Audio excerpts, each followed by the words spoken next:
அனைவருக்கும் வணக்கம். Virtual warriors உங்கள் எல்லாருக்காகவும் தான்.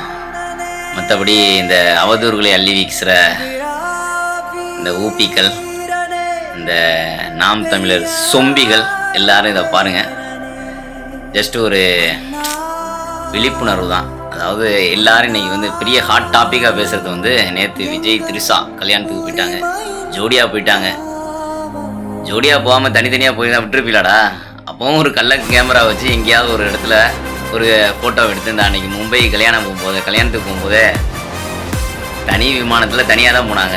அங்கேயே ஒரு திருட்டுத்தனமாக ஒரு கேமரா வச்சு எடுத்து சன் டிவிக்காரன்னு இந்த மொத்த மீடியாவை சேர்ந்து அசிங்கப்படுத்தலாம்னு நினச்சிங்க. ஆனால் நம்ம விர்ச்சுவல் வாரியர்ஸ் அதுக்கு வழி கொடுக்காமல் உங்களை போட்டு பெடல் எடுத்துட்டாங்க. அந்த மாதிரி இன்றைக்கும் 2 பேருக்குமே கல்யாணத்துக்கு பத்திரிக்கை போயிருக்கு. அவங்க 2 பேருமே அந்த கல்யாணத்துக்கு போகத்தான் போகிறாங்க. அப்படிங்கிற போது 2 பேருமே கல்யாணத்தில் ஒரு யதார்த்தமாக மீட் பண்ணுறாங்கன்னு வச்சுங்களேன். அந்த இடத்துல ஒரு ஃபோட்டோவை பாட்டு பாருங்கள், இவங்க 2 பேரும் சொன்னதுக்கு மேலே திருட்டுத்தனமாக சந்திக்கிறாங்க அப்படின்னு இல்லாததெல்லாம் நீங்கள் வாயில் பொரிய போட்டு கண்டதை பேசிட்டு போயிடாதீங்க. அதுக்கெல்லாம் ஒரு வழி கொடுக்கக்கூடாது. அப்படிங்கிறதுக்காண்டி தான் நாங்கள் 2 பேரும் எப்பவும் உள்ள நட்பு தான். நாங்கள் 1992 அவர் நடிக்கிறாரு. பல நடிகைகள் அப்படின்னு எத்தனையோ பேரை பார்த்துருக்காரு. அவர் இந்த சினிமா வட்டத்தில் பல நட்புகள் இருந்திருக்கலாம். அந்த மாதிரி அதில் இது ஒரு நட்பு, அவ்வளோதான். நண்பருங்க நண்பிங்கிற முறையில் சேர்த்து கூட்டுருக்காரு. இதில் என்ன ஒரு தவறு இருக்குது? இந்த மாதிரி ஜஸ்ட் ஒரு நட்பாக தான் போனோம். வேறு எதுவும் இது தப்பாக எதுவும் பார்த்திலடா. இவ்வளவு பேசுறதுக்கு அப்படி என்னடா நடந்துச்சு? ஒரு 6 மாதத்துக்கு முன்னாடி மும்பைக்கு போனார் ஒரு கல்யாணத்துக்கு. இந்த மாதிரி தானே இதுக்கு ஒரு கல்யாணத்துக்கு போயிருக்காரு. கல்யாணத்துக்கு அது 2 பேரும் போயிருக்காங்க. ஒரே காரில் போயிட்டாங்க. என்ன ஒரு தவறு வந்துடப்போகுது? பேசுகிற நாய் பேசிகிட்டே இருக்குங்க. அதனால் இதெல்லாம் கண்டுக்கிற வேண்டிய அவசியம் இல்லை. அதே மாதிரி இது எப்படியா இருந்தாலும் பேச போகிற விஷயந்தான். அவங்க இல்லாதெல்லாம் பேசுவாங்க. அதெல்லாம் வழி விட்டுறக்கூடாது அப்படிங்கிறதுக்காண்டி தான் அவரை ஸ்ட்ரைட்டாக செஞ்சுட்டார். அதாவது திருட்டுத்தனம் பண்ணுறவன் தான் பயந்து மறைஞ்சு ஒளிஞ்சு செய்யணும். நமக்கு அந்த திருட்டுத்தனம்லாம் இல்லை. நம்ம உண்மையாக இருக்கோம், நம்ம நேர்மையாக இருக்கோம். அவங்க ஒரு ஜஸ்ட்டு ஃப்ரெண்டு தான். இதில் என்ன ஒளிச்சு மறைச்சி செய்யணும் அப்படிங்கிறதுக்காண்டி தான் ஸ்ட்ரைட்டாகவே கூட்டு போயிருக்கேன். இதை பற்றி விமர்சனம் பண்ணுறது பேசுறதுக்கெலாம் என்னடா இருக்குது உங்களுக்கு? விஜய் எதிர்த்து பேசுகிறதுக்கு வேறு ஒன்றும் அரசியல் இல்லைடா. அதனால் நீங்கள்லாம் இவ்வளோ ஒரு கேவலமான புத்தியை கொண்டு கொட்டிகிட்டு இருக்கீங்க. அதாவது அந்த கரூர் சம்பவம் நடந்துச்சுல, அப்போவே நிறையா பார்க்கலாம்.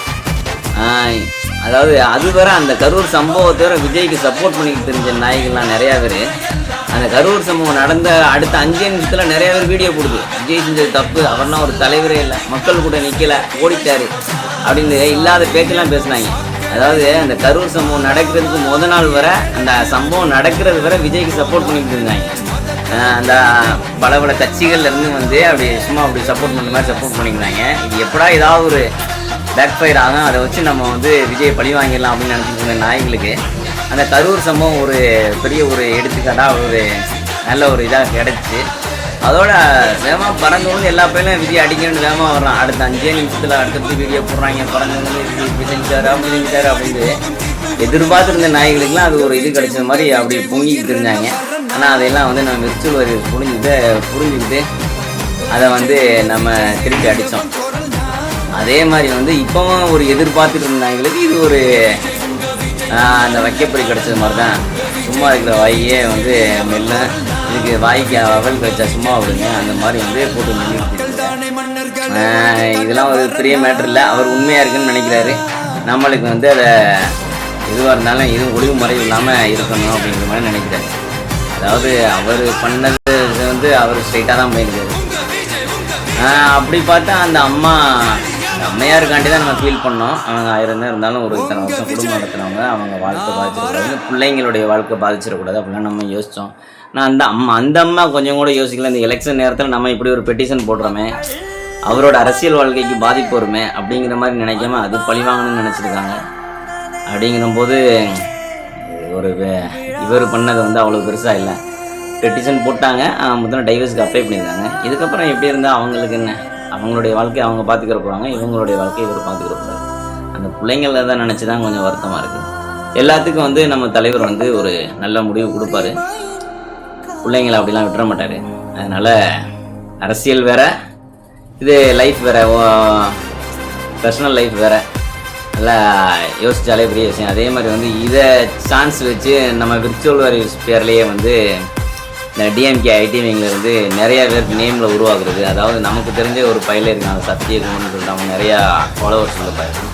அவனுடைய பேர்லேயே அவங்க வந்து வேற ஒரு ஐடி யூஸ் பண்ணியிருக்காங்க ஓப்பன் பண்ணி. அதுலேருந்து நாங்கள்லாம் இன்னுமே தாவேகாவுக்கு சப்போர்ட் இல்லை, விஜய் இப்படி பண்ணிட்டாரு அப்படின்னு சொல்லிட்டு அவங்களாவே ஒரு ஃபேக்காக நிறைய அக்கௌண்ட்டை ரெடி பண்ணி வச்சு விஜய்க்கு எதிராக பேசுகிற மாதிரி, விஜய் சப்போர்ட்டர்ஸே விஜய்க்கு எதிராக பேசுகிற மாதிரி வந்து நிறையா போஸ்ட் போடுறது, நிறைய வீடியோ போடுறது, இந்த மாதிரிலாம் பண்ணியிருக்காங்க.